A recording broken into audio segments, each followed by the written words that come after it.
Il sort tout juste de terre.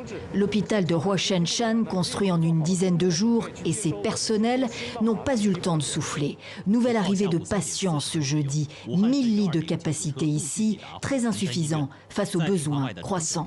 Plus de 28 000 personnes contaminées, annoncent les autorités chinoises. Plus de 3 800 cas graves, 24 700 cas suspects et 563 décès, dernier bilan officiel. Un deuxième hôpital est en cours de construction.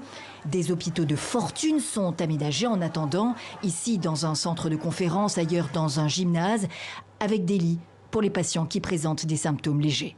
Depuis hier à Wuhan, tout a changé puisque maintenant on va confiner tous les patients suspects ou confirmés comme étant porteurs du virus, du coronavirus, mais aussi on va confiner tous les patients, toutes les personnes contacts de ces patients infectés.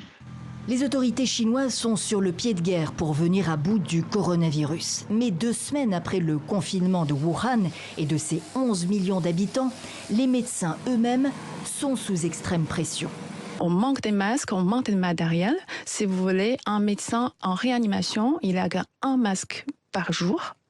Et leur combinaison, ils gardent pendant 6 heures. Ça veut dire qu'ils ne mangent pas, ils ne boivent pas et ils portent des couches adultes pour ne pas aller aux toilettes. Des médecins qui n'ont pas une minute pour eux, des masques qui manquent, le comble pour la Chine, premier producteur mondial, qui va donc être obligé d'en importer.